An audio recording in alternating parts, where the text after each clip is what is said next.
Seigneur, donne-moi d'annoncer ce que tu as mis sur mon cœur avec hardiesse. Toi qui connais les besoins de chaque personne ici, je prie que tu nous parles, utilise ma bouche et que tout esprit qui vient pour distraire, Seigneur, sorte de ce lieu maintenant au nom de Jésus. Seigneur, bénis ta parole dans nos cœurs et que toute la gloire te revienne au nom de Jésus. On peut acclamer notre Dieu. Amen. Amen. Nous continuons sur notre thème, les fils de Dieu. Nous allons voir un aspect aujourd'hui. Et notre texte de base, c'est Philippiens 2, verset 5 qui nous dit ceci. Ayez en vous les sentiments qui étaient en Jésus-Christ. M'incluant dedans, je vais dire, ayons en nous les sentiments qui étaient en Jésus-Christ. Amen. Amen. Le dimanche dernier, le pasteur nous a parlé un petit peu des sentiments, des émotions. Et aujourd'hui, je veux attirer notre attention sur un caractère, bien plus une émotion. Je veux parler de l'amour. Amen. Amen. Et nous allons prendre nos Bibles dans le livre de 1 Jean 4, versets 7 à 8. On va s'appuyer sur ce texte. 1 Jean 4, versets 7 à 8. Bien-aimés, aimons-nous les uns les autres, car l'amour est de Dieu, et quiconque aime est né de Dieu et connaît Dieu. Verset 8. Celui qui n'aime pas n'a pas connu Dieu, car Dieu est amour. Est-ce qu'on peut le répéter? Dieu est amour. Amen. Amen. On dit que Dieu est amour. Dieu est amour ne le dira jamais assez. Étant donné que nous faisons mention des fils de Dieu, nous devons nous efforcer aussi d'aimer. Puisque nous sommes les enfants de notre Père et notre Père est amour. Donc quand on va passer, on va dire voici les enfants amour. Amen. Amen. Tout simplement parce que tel est notre Père, tel aussi nous devons être. La parole de Dieu dit tel il est, tel nous sommes. Elle ne dit pas tel nous serons, tel nous sommes. Tel il est, tel nous sommes. Amen. Amen. La parole de Dieu déclare que c'est de l'abondance du cœur que la bouche parle. Donc, quand tu parles, tu es rempli de quoi? Quand tu te présentes, tu es rempli de quoi? Parce que c'est de l'abondance du cœur que ta bouche va parler. Souvent, on dit à une personne, ah, elle est bien cette personne, son cœur est bien. Son cœur est rempli de bonnes choses. On va dire aussi à une telle autre personne, mais comment est-ce que tu parles? Tu dis que des choses qui ne sont pas bien. Mais son cœur n'est pas bien. De l'abondance du cœur, la bouche parle. Tout ce dont on est rempli, c'est ce qu'on va manifester. Si tu es rempli de colère, tu vas parler avec colère, tu vas parler avec agressivité. Si tu es rempli d'amertume, tu vas toujours parler avec amertume. Si tu es rempli d'un esprit de vengeance, toujours tu vas menacer. Quand tu vas être en train de parler, tu seras en train de menacer. On veut être rempli dans cette saison, dans cette période, des sentiments qui étaient en Jésus-Christ. J'aimerais que tu poses cette question-là à ton voisin ou à ta voisine.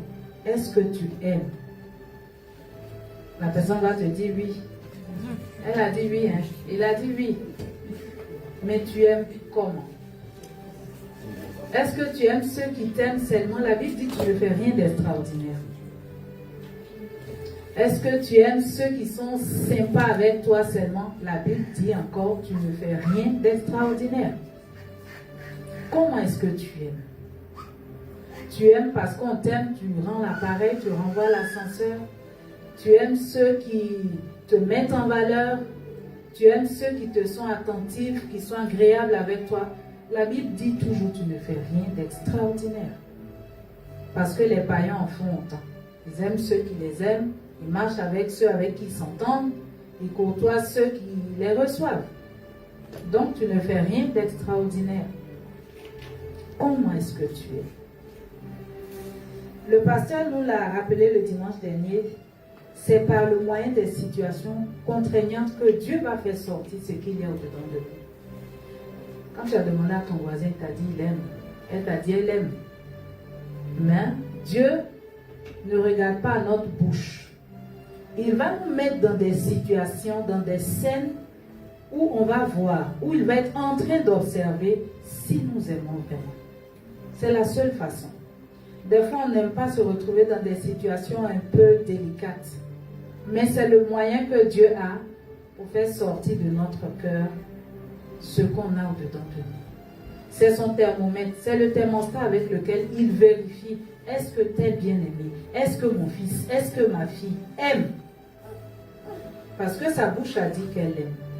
Mais moi, je ne regarde pas la bouche. Dieu n'écoute que notre cœur. Alors, comment est ton cœur? Est-ce que tu aimes? Je pose toujours la question. Et comment tu aimes? Amen. Amen. Si nous sommes remplis de nous-mêmes, si nous sommes remplis de ce qu'on est, de ce qu'on estime qu'on est, on va manifester un type de résultat bien particulier.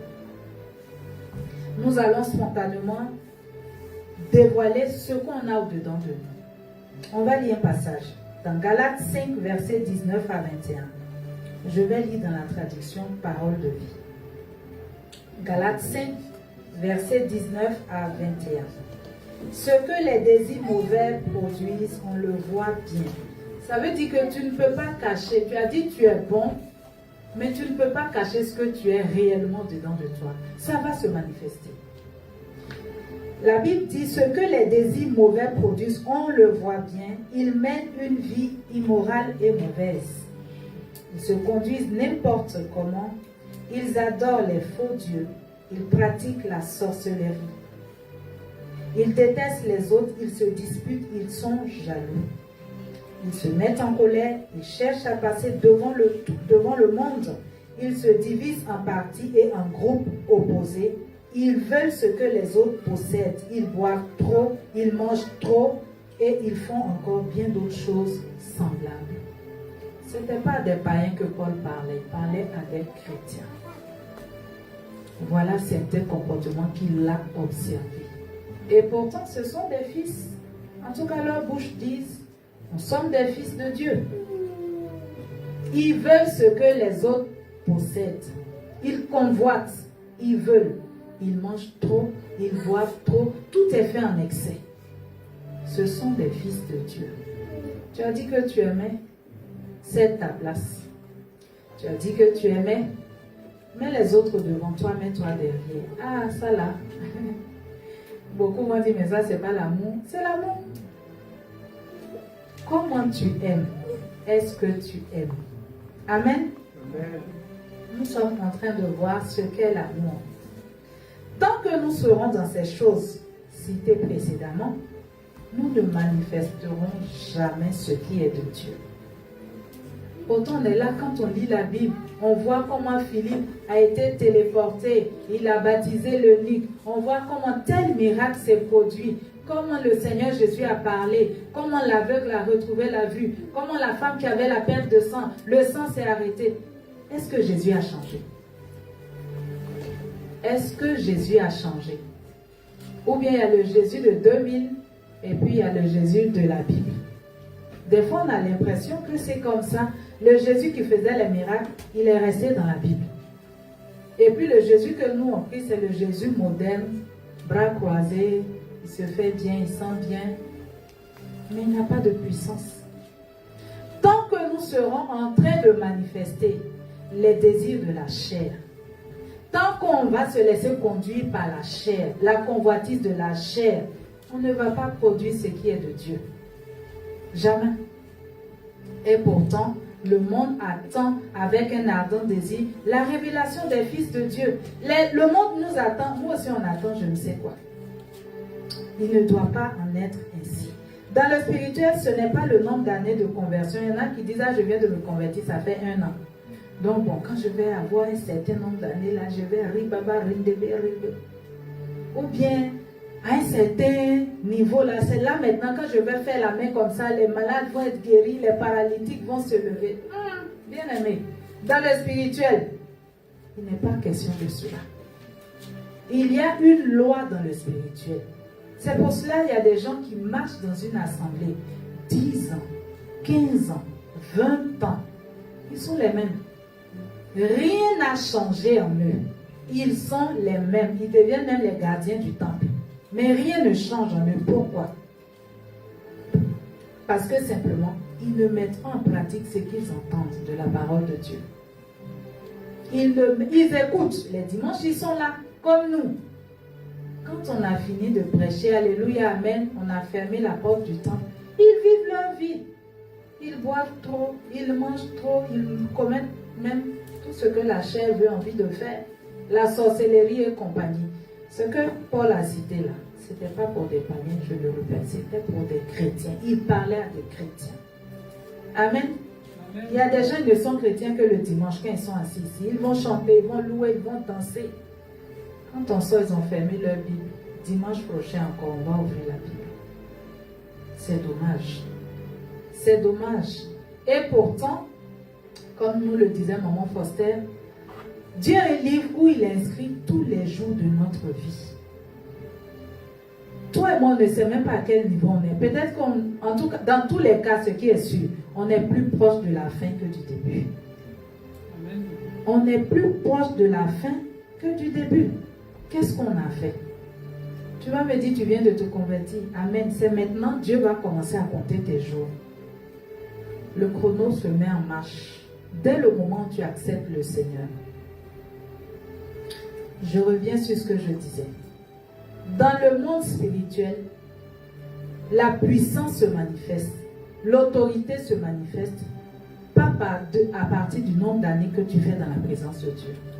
Mais comment tu mets en pratique la parole de Dieu? Comment tu obéis à la parole de Dieu? C'est ce qui va déterminer ta puissance. C'est ce qui va déterminer ta puissance. Jésus avait 12 ans déjà, il est arrivé à capter l'attention des rabbins dans le temple. 12 ans, un enfant de 12 ans. Nous, nos enfants de 12 ans, là, le pantalon arrive ici, la coiffure est comme ça, ils ont percé les oreilles, percé les narines, percé la langue. Bon, je vais m'arrêter là parce qu'il y a d'autres endroits aussi qui sont percés. Quand tu vas leur dire, oh, je suis encore jeune, oh, je suis encore jeune, j'ai le temps devant moi. Les bébés meurent. Les gens de 12 ans aussi meurent. Et pourtant, ça serait dommage. Parce que quand quelqu'un naît, il a un mode d'emploi. Il y a ce que Dieu attend de révéler au travers de sa personne. Il y a toujours un plan. Sinon, on t'aurait avorté. Tu ne serais même pas né. Parce que déjà, même la sélection des spermatozoïdes, là, c'est un combat. À qui va arriver le plus vite à l'ovule, va féconder l'ovule. Donc, déjà, si tu es né, il y a une présélection qui est là, tu es champion. Il ne faut pas que Dieu ait parié sur toi. Et puis, c'est en vain, tu arrives, c'est match nul. Dieu dit, mais j'ai perdu du temps, j'ai investi de mon temps, j'ai investi. J'ai envoyé des personnes lui prêcher l'évangile. Ah, il ne doit pas en être ainsi, bien-aimé. Faisons pendant qu'il fait jour l'œuvre à laquelle Dieu nous a appelés. Tout le monde n'est pas appelé à prêcher. Tout le monde n'est pas appelé à faire de grandes églises. Mais le petit que Dieu te demande de faire, fais-le. Et fais-le bien. Fais-le bien. Dieu a dit, si tu es fidèle dans les petites choses, je vais t'envoyer les grandes. Parce que tu as su reconnaître en moi une œuvre dans tout ce qui était petit. Peut-être même on ne te voit même pas. Peut-être qu'on ne te voit. Peut-être même quand on te voit, mais on banalise, on méprise. Amen. Amen. Dieu dit, il faut que Jean qui le disait, il faut que le Seigneur croisse et qu'il diminue. Tant que Dieu n'est pas en train de grandir en nous, la chair va toujours prendre la place. Pour tuer la chair, il y a une seule option, il n'y en a pas deux. Il faut laisser grandir Dieu. Comment on laisse grandir Dieu? On écoute la parole, on la met en pratique. Quand on est seul, on obéit à la parole de Dieu. Faut pas, on va dire, ah, le frère qui gagne, maman José n'est pas là, donc on peut se laisser aller aujourd'hui. Le diable n'est jamais en vacances. Il rôde. Il cherche les occasions, les opportunités. Parce qu'il te cherche et puis ce jour-là, il trouve l'occasion. Il va te posséder. Le petit zèle que tu avais de prier 30 minutes même s'en va. Mais ça, Tu vas te dire, oh, je viens toujours à l'église, je suis au milieu des frères et des sœurs, mes 30 minutes de prière là, je peux encore les faire. Tu te rends compte que lundi est passé, mardi est passé, mercredi est passé, jeudi à la réunion du soir, tu te rappelles, ah mais tiens, je n'ai même pas eu le temps de prier. C'est promis, vendredi je vais prier. Vendredi aussi passe. Tu es en train de perdre encore dans ton zèle, dans ton attachement pour Dieu. Les fils de Dieu et l'amour. Les fils de Dieu et l'amour. Tant que nous n'accepterons pas de laisser entrer le Seigneur dans notre vie, dans les domaines de nos vies, dans nos familles, dans chaque aspect de notre vie, où règne un chaos, où tu te dis, moi-même je vais faire, puis jusqu'à présent le résultat n'a pas changé. Tant que tu ne laisses pas entrer Dieu à ce niveau-là, rien ne va changer. Comme on laisse rentrer Dieu, Seigneur Jésus, je viens tel que je suis, je ne peux pas. Je n'y arrive pas, aide-moi. Quiconque invoquera le Seigneur sera sauvé. Peut-être que le péché avec lequel tu luttes, tu te dis personne ne me voit, Dieu te voit. Le mensonge que tu pratiques, c'est-à-dire toi-même tu n'as pas envie de mentir, mais dès que ta bouche s'ouvre, ça part tout seul. Ça, quand tu reconnais que tu as ce problème, tu envoies cela devant le Seigneur. Il va t'aider. Amen. Amen. Il va t'aider. L'amour est bien plus qu'un sentiment. C'est plus que ça. L'amour est une décision. On décide d'aimer. C'est pas, j'ai eu quelque chose, un peu une étincelle dans le cœur là, sur le moment, ça m'a fait quelque chose chaud au cœur. C'est bien plus que ça. L'amour est une décision. On va lire un passage dans Romains 5. Romains 5, le verset 8.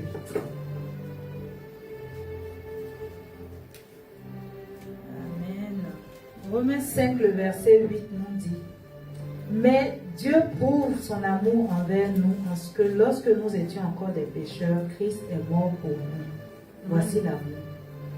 Dieu a décidé, pendant que nous-mêmes on était encore dans le péché, vautrés, zélés dans le péché, à outrance, Dieu a décidé de mourir pour nous, par amour. L'amour, comme je disais, ce n'est pas une émotion simple, c'est une décision. On décide d'aimer Dieu. On décide de plaire à Dieu. On décide d'obéir à Dieu. Ce n'est pas une lumière, une lanterne comme dans les dessins animés qui apparaît sur la tête et puis, ah, j'ai une bonne idée. Non, l'amour c'est plus que ça. C'est une décision, c'est un choix. Autant tu as décidé de marcher avec le Seigneur parce que tu t'es dit, peut-être, c'est pas, tu n'as pas vu un aspect particulier, mais tu viens avec un besoin. La femme qui avait la pelle de sein dit, si je pouvais seulement toucher son vêtement, je n'ai pas besoin de toucher plus, juste le bord de son vêtement, je sens que ça va me faire quelque chose. Elle a été guérie. Qu'est-ce que tu décides? Est-ce que tu as décidé d'aimer? Ou, bon, c'est une option. Ce n'est pas une option, bien aimé. L'amour, la Bible nous dit que l'amour n'échoue jamais. Tu veux avoir du succès. Tu veux réussir dans toutes tes entreprises. Aime. Maintenant, c'est pas... la base, c'est aimer qui? Aimer quoi? Aime Dieu. Amen. Dieu a le mode d'emploi de ta vie. Chaque domaine de ta vie. Dieu sait ce que tu dois faire au moment où tu dois le faire. Souvent, le diable nous met des pièges. Il te pousse à aller avant le temps. Un bébé qui naît avant le temps, on l'appelle comment? Est-ce qu'il est né à thème? On le garde encore en couveuse. Pour certains, ça marche. Pour d'autres, ça ne marche pas parce qu'ils sont arrivés trop tôt. Donc, un projet que tu dois faire, c'est-à-dire tu dois le faire. Le diable ne peut pas s'opposer à cela. Tu dois le faire. Mais le diable va te pousser à faire avant le temps.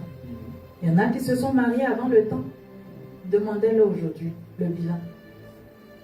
Il y en a qui ont voulu faire des enfants avant le temps. Être papa et maman avant le temps. Demandez aux jeunes filles mères. Il y en a qui ont voulu créer des entreprises avant le temps. C'est-à-dire, c'est inscrit dans, mais ça ne vient pas en numéro 1. Peut-être ça va venir au numéro 7. Peut-être il y a des choses que Dieu veut mettre en place avant. Mais toi, tu as dit non, non, non, non, non. Il y a des églises qui sont mortes parce qu'elles ont forcé pour sortir avant le temps. Ah, les âmes meurent. Avant que toi tu te convertisses, les âmes mouraient. Prends le temps de te former. Prends le temps de te discipliner. Prends le temps d'avoir une vie de prière. Prends le temps d'être sensible à la voix de Dieu. Et puis tu vas faire ce que Dieu attend de toi au temps où Dieu l'a voulu. Quand on fait les choses dans le temps de Dieu, on a du succès. Amen. Isaac a planté dans le désert. Dans le désert, là, c'est sec. Même quelqu'un qui ne connaît pas, il sait que dans le désert, c'est sec. On nous dit qu'il a récolté plusieurs fois dans le désert. Parce que c'est sur instruction de Dieu qu'il l'a fait. Pendant qu'il voulait aller en Égypte, Dieu lui a dit reste là. Des fois, Dieu nous dit reste là. Nous-mêmes là, on n'est pas prêt à écouter. On veut aller plus loin. Seigneur, j'ai perdu du temps. Seigneur, c'est le moment. Je sens que c'est une opportunité. Ah oui, les opportunités. Le diable vous enverra aussi des opportunités. Quand c'est le temps pour une jeune fille de se marier, que de prétendants viennent.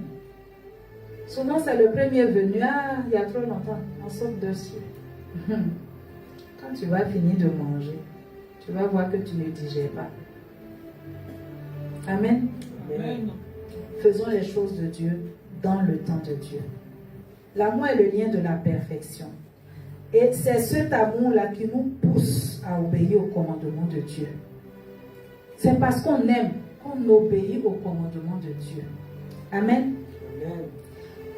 On ne peut pas parler d'amour sans quelque chose d'autre. Ça ne va pas être complet. On ne peut pas parler d'amour sans pardon. Ce n'est pas possible. Quelqu'un qui dit il aime, qui n'a jamais été blessé, n'aime pas encore. La Bible, dans Romains 5, comme on l'a lu précédemment, verset 8, dit: lorsque nous étions encore pécheurs, Christ est mort pour nous. Donc, Dieu nous a aimés parce qu'il a pardonné nos fautes. On n'était même pas digne de son amour. Dieu a pardonné tes fautes. Dieu a pardonné mes fautes. Et puis, il nous a rendus maintenant dignes de son amour. Il nous a aimés. Ce n'est pas par tes œuvres. Il le dit dans sa parole, c'est par grâce. C'est la grâce de Dieu qui a fait qu'aujourd'hui, toi et moi, nous sommes sauvés. Alors, aimer sans pardonner, c'est impossible. C'est impossible. Tant que tu aimes encore, et puis il n'y a pas eu ce côté où tu as été frustré, où tu as été blessé, ton amour n'est pas encore parfait. Ton vrai amour, ça va être après l'acte où on t'a frustré, où on t'a blessé, si tu continues à aimer. Dieu nous a aimés alors que nous étions encore des pécheurs.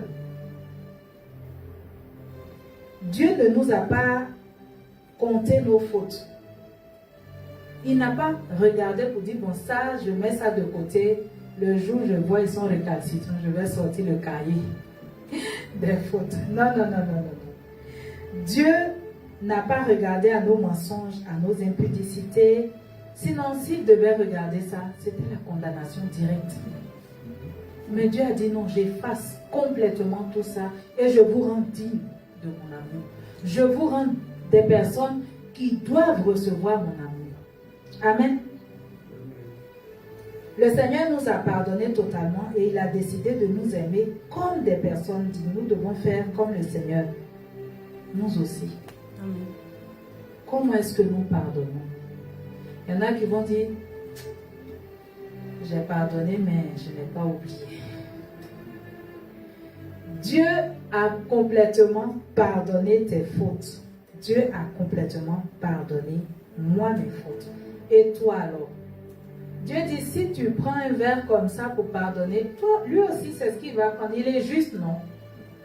Et nous, on vient toujours dans la présence de Dieu. Seigneur, pardonne-moi mes fautes. Mais en même temps, on se rappelle de ce que l'autre nous a fait et on retient la personne dans notre cœur. L'amour est le moteur de la puissance de Dieu. L'amour est le moteur de la puissance de Dieu. Tu veux manifester la puissance de Dieu? Pardonne. Là, quand on prend un billet de 5, il y a deux faces, non? Il y a le recto, il y a le verso. Si tu fais une impression du billet, tu n'auras qu'un seul côté. Quand tu vas montrer, on va dire, on regarde derrière qu'il n'y a rien, on va dire, mais c'est pas un billet. Donc l'amour n'est pas total, n'est pas entier quand on n'a pas pardonné. C'est pas complet. L'amour est complet quand on aime, qu'on a été blessé et qu'on a pardonné de tout notre cœur. Amen. Ça ne veut pas dire quand tu as pardonné, là, tu te jettes encore dans la situation, comme on va dire, excusez-moi, bêtement. Il y a eu ça qui s'est passé. Ok, je te pardonne, on avance, mais quand même avec la sagesse. Je ne vais pas me méfier de toi à tel point que tu n'auras même plus, tu ne seras plus à ton aise dans ma présence. Sinon, Dieu n'allait pas nous faire entrer dans sa présence. Quand on entre, on a peur. Ah, peut-être que Dieu retient encore la faute que j'ai commise il y a un mois là. Non, Dieu nous a totalement pardonné. Et ce type de pardon qui fait qu'on peut oublier, c'est Dieu qui nous rend cela capable. Amen. Amen. Tant que nous n'actionnons pas, tant que nous ne manifestons pas l'amour de Dieu, nous empêchons la manifestation de la puissance de Dieu au travers de nous. Voilà pourquoi aujourd'hui les miracles se font rares. Beaucoup retiennent dans les cœurs. Il y en a même qui ont des cahiers de comment je vais dire ça, de blessures, d'offenses. Telle année, il y en a qui ont une très bonne mémoire pour ça. Telle année, tu m'as fait ça. À telle date, tu m'as fait ça. Il y en a qui retiennent ce genre de choses-là. La puissance de Dieu se manifeste dans l'amour. Amen. 1 Corinthiens 13 nous dit, maintenant donc ces trois choses demeurent, la foi, l'espérance, l'amour. Mais la plus grande de ces choses, c'est l'amour. Si tu n'arrives pas à pardonner, demande l'aide du Saint-Esprit. Lorsque nous sommes blessés, lorsque nous sommes incompris, lorsque nous sommes humiliés et rejetés, on a du mal à manifester l'amour. L'amour même s'éteint comme si ce n'était jamais venu. On a du mal, souvent même on ne veut même pas voir la personne en peinture ni en tableau. Tellement on se dit, elle nous a fait du mal. Ou bien des fois aussi, est-ce que vous avez déjà essayé de pardonner à une personne? Tu t'es dit, bon, je suis chrétien, je dois pardonner. Et puis, maintenant même que tu fais les efforts pour pardonner, la situation s'empire. C'est-à-dire, plutôt que la personne soit conciliante, elle mette de l'eau dans son vin, elle revienne à de meilleurs sentiments, ça s'empire. La situation même devient catastrophique. Tu dis, mais ça ne vaut pas la peine. En tout cas, beaucoup vont dire que ça ne vaut pas la peine. Le pasteur nous disait le dimanche dernier, Dieu a dit de ne pas nous venger nous-mêmes. Parce que rien ne reste impuni. Ce que tu fais un enfant de Dieu, ça ne reste pas impuni. D'une façon ou d'une autre, tu vas payer cela. Comment? Quand? Dieu seul le sait. Dieu seul le sait. Le pardon doit être basé sur la foi et non sur les sentiments. Quand tu vas regarder la figure de la personne, tu vas dire, on ne m'a pas encore pardonné. Je sens que dans son cœur, si tu regardes le visage des gens, tu ne vas jamais te dire que les gens t'ont pardonné. Ce n'est pas le visage qu'il faut regarder, c'est la foi. C'est à la foi qu'il faut regarder. Dieu t'a pardonné, comment tu sais ça? C'est par la foi que tu te dis, je sais que tout ce que j'ai fait, Dieu m'a pardonné, son sang m'a purifié. C'est par la foi. Quelle est la preuve tangible que tu as? Tu n'en as pas, c'est par la foi. Donc ici, le pardon doit être basé sur la foi et non sur les sentiments, comme je disais.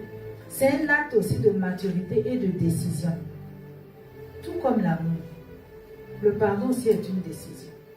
Il y en a qui vont dire, je vais parler des jeux, mon père ou ma mère m'a fait ceci ou cela, c'est fini. C'est fini. Tant que tu n'as pas décidé de pardonner, tu vas expérimenter certains blocages. On a plein de témoignages où des personnes, parce qu'elles ont retenu certaines situations douloureuses de leur vie dans leur cœur, leur vie professionnelle est bloquée. Ou elles ont des maladies même qui se déclenchent de façon périodique. On a beau traiter, le mal se calme, il revient. Par manque de pardon. par manque de pardon. Mais le jour où elles ont pris la décision, même pas en face de la personne qui les a offensées, elles ont pris la décision, souvent seules, pour dire Seigneur, cette situation-là, c'est bon. Je laisse tomber, je pardonne. Il y a des portes qui se sont ouvertes. Elles n'ont même pas eu besoin de position des mains, hein, parce qu'elles ont résolument décidé de pardonner. C'est là où on voit qu'on retient les personnes dans notre cœur. Malheureusement, quand tu en veux à une personne, tu n'enfermes pas que cette seule personne. Toi-même, tu t'enfermes aussi. Quelqu'un qui est en prison n'est pas libre de ses mouvements. Donc, il y a plein de choses que tu ne peux pas faire. Physiquement, tu te déplaces, mais spirituellement, tu t'es enfermé. Approchez-vous de Dieu et il s'approchera de toi, de vous. Quand on décide de pardonner, on déclenche un mouvement spirituel. Est-ce que tu peux aller devant Dieu pour accuser un bien-aimé? Tu ne peux pas. Tu ne peux pas avec le cœur aller devant Dieu avec un cœur rempli d'amertume, rempli de colère, rempli d'esprit de vengeance. Tu ne peux pas. Mais quand tu laisses ces choses-là tomber, le spirituel, le monde spirituel se rapproche de toi. Le monde spirituel se rapproche de toi. Voilà pourquoi il est écrit en Jacques 4:8. Approchez-vous de Dieu et il s'approchera de vous. Dieu s'approche de toi quand tu laisses tomber certaines choses qui mettent la barrière entre lui et toi.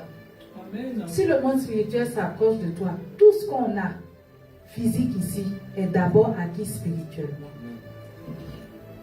Si le spirituel s'approche de toi, de quoi as-tu besoin? Qu'est-ce que tu attends? Qu'est-ce que tu veux voir se manifester? C'est d'abord dans le spirituel que tu vas recevoir cela. Amen. Amen.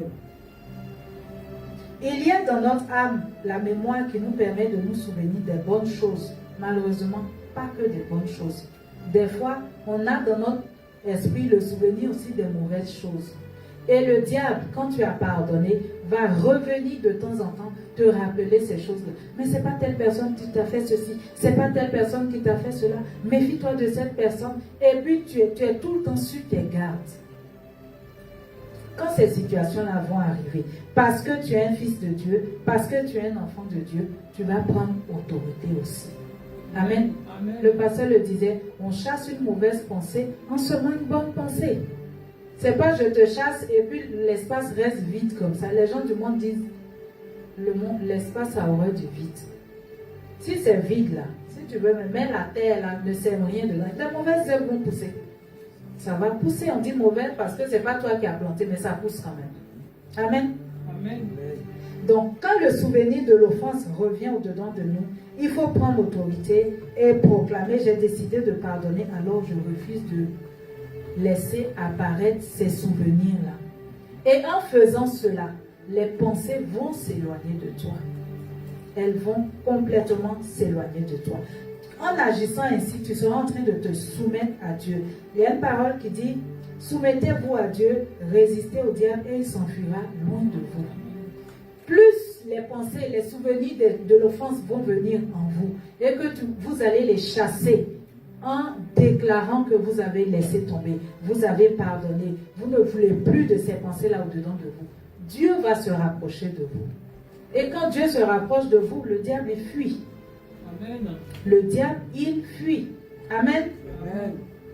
On va lire un passage dans Michée 7, verset 19.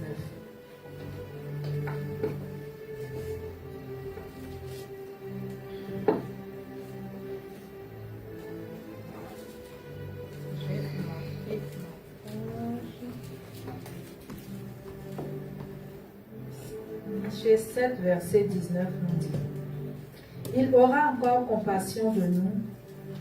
Il mettra sous ses pieds nos iniquités. Tu jetteras au fond de la mer tous leurs péchés. Amen. Amen. Si Dieu nous a ainsi pardonné, parce qu'il a jeté au fond de la mer toutes nos iniquités, qu'est-ce qu'on peut retrouver dans la mer? C'est dissipé dans l'eau. Il ne fera plus mention de cela. Ainsi, nous aussi, nous devons pardonner. En agissant ainsi, bien-aimés, en tant que fils de Dieu, rappelons-nous que le pardon n'est pas une option. Ce n'est pas une option pour dire je veux la climatisation dans ma voiture. C'est une option. Si tu veux, tu mets. Si tu veux, tu ne mets pas. Mais non, le pardon n'est pas une option. C'est une obligation. C'est un impératif. C'est un impératif. Éphésiens 4, 32 nous dit ceci. Éphésiens 4, 32 dit: Soyez bons les uns envers les autres, compatissant, vous pardonnant réciproquement, comme Dieu vous a pardonné en Christ. Amen. Voilà comment nous devons le faire. Lorsque nous refusons de pardonner, comme je le disais, il y a deux victimes. Toi-même, tu es une victime. Tu estimes qu'on t'a blessé. Tu es une victime, mais aussi, tu t'enfermes aussi dans ton propre cœur. Tu ne peux pas aller de l'avant. Il y a des personnes qui ont la rancune tenace. Mais quand vous regardez leur vie, il y a certains aspects de leur vie qui ne vont pas de l'avant. Ça ne bouge pas. Ça ne... Comme les Ivoiriens disent, ça ne petit pas, ça ne grandit pas. Ça reste stagnant. Ce ne sont pas les démons, c'est ton cœur. Tant que tu vas enfermer des personnes dans ton cœur est occupé. Parlons du Saint-Esprit, quand on parle des apôtres, on dit ils furent remplis. Est-ce qu'on peut remplir quelque chose qui est déjà plein? On ne peut pas. Tant que tu ne te vides pas, tant que tu ne libères pas les personnes que tu as enfermées dans ton cœur, comme une prison, l'Esprit de Dieu ne peut pas remplir ton cœur. Il ne peut pas remplir ta vie, il ne peut pas remplir les domaines de ta vie, les aspects de ta vie qui sont encore fermés. Il ne peut pas. Il faut que tu vides. Il faut que tu consentes à laisser tomber. Il faut que tu consentes à libérer ton cœur. Et alors, il pourra te remplir. Amen. Le cœur qui est devenu libre, qui s'est libéré de toujours, de toute rancune, qui a réussi à pardonner. Ça se voit, ça s'entend. Un cœur guéri est joyeux. Amen. Un cœur guéri est doux. Amen. Un cœur guéri est patient. Jésus, se présentant, disait: je suis doux et humble de cœur. À qui est-ce qu'on veut ressembler? À Jésus. Amen. Nous voulons manifester chaque jour les sentiments qui étaient en Jésus. Et la douceur doit nous caractériser. La douceur ne veut pas dire tu es abruti. Loin de là. Mais là où spontanément tu as envie de réagir parce que tu as l'impression que les gens te prennent pour quelqu'un de pas sensé, tu manifestes la douceur. Et très souvent, ça désarme les personnes en face de vous. Parce que lorsqu'elles ont monté le ton, qu'elles sont en train de crier et que toi, elles sont obligées de se taire ou écouter ce que tu dis parce que tu ne parles pas fort. Amen.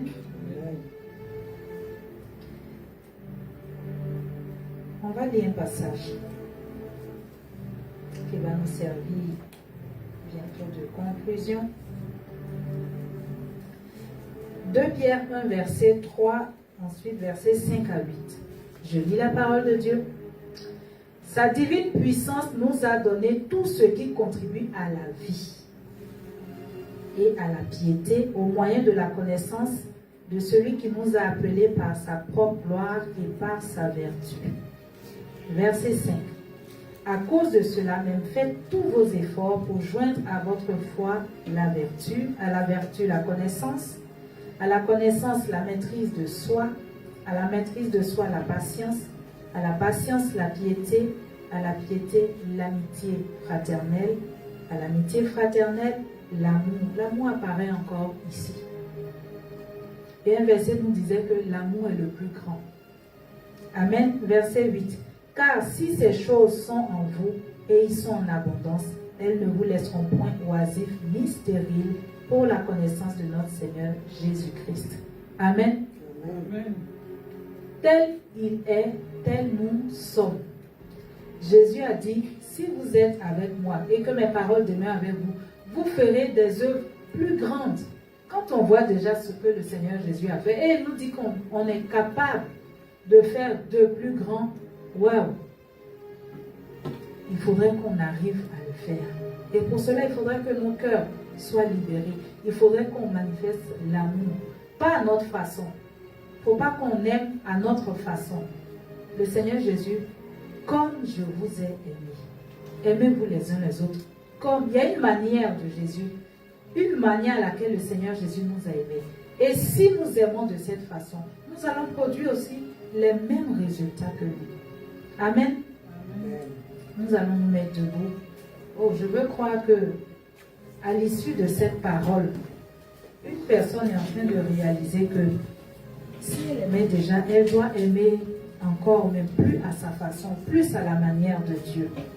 Amen. Amen. Nous allons chanter ce cantique qui dit Alléluia, Alléluia.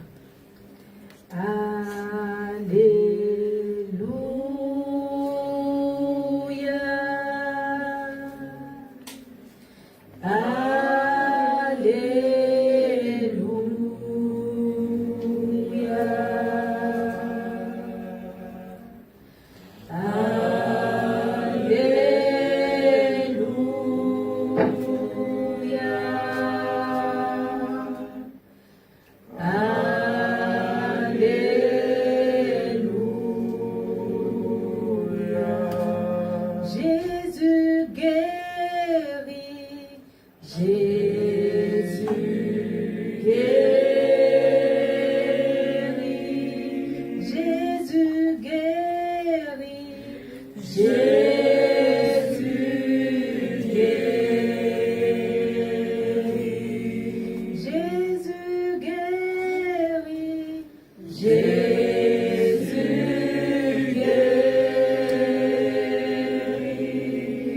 Jésus guérit, Jésus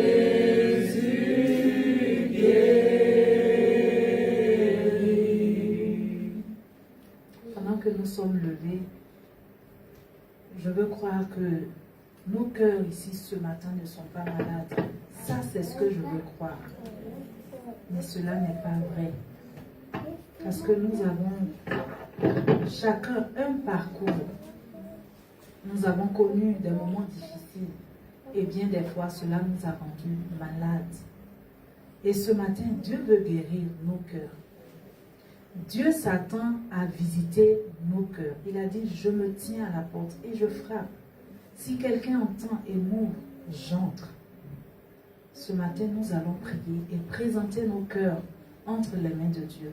Là où il y avait encore un mal, là où il y avait encore une douleur, peut-être tu as tenté de faire passer cette douleur. Tu as essayé de plusieurs façons d'abandonner pour que la douleur te laisse. Et elle revient tous les jours. Aujourd'hui, parce que Dieu est présent au milieu de nous, nous allons ensemble élever la voix et présenter nos cœurs devant Dieu. Seigneur, guéris-nous. Oh Père éternel, je veux te bénir ce matin pour ta parole. Seigneur, avant que tu fasses des miracles, avant que tu opères des miracles, Seigneur, tu portais la parole, tu libérais la parole. Et Seigneur, alors les cœurs étaient disposés pour recevoir le miracle. Seigneur, ce matin, je bénis ton nom parce que tu veux visiter les cœurs. Tu veux guérir les cœurs malades au milieu de nous. Seigneur, je prie que tu touches, que tu touches. Que tu touches, Seigneur, toutes ces situations qui étaient restées enfermées dans le cœur, toutes ces personnes qui avaient été emprisonnées dans le cœur à cause de situations vécues ça et là. Seigneur, ce matin, c'est le temps de la délivrance. C'est le temps de la délivrance. Je prie que ce matin, Seigneur, ces prisons soient ouvertes, Seigneur Jésus, et que toutes ces personnes sortent libres. Seigneur, tu as déclaré dans ta parole, tu es venu libérer les captifs. Alors aujourd'hui, que chaque personne qui se sent captive quelque part, sorte de ces prisons, sorte de ces prisons, au nom de Jésus. Seigneur, merci encore pour ces cœurs que tu guéris. Merci pour ces expériences de délivrance que tu opères, Seigneur Jésus. Merci, Seigneur Jésus, pour ces situations qui étaient bloquées parce qu'un manque de pardon subsistait. Seigneur, béni sois-tu pour ces cœurs. Touche et localise. Touche et localise ce matin. Et que la gloire te soit rendue. Au nom de Jésus. Au nom de Jésus. Au nom de Jésus. Je vais lancer un appel. Peut-être que dans ton cœur, tu as retenu des choses longtemps.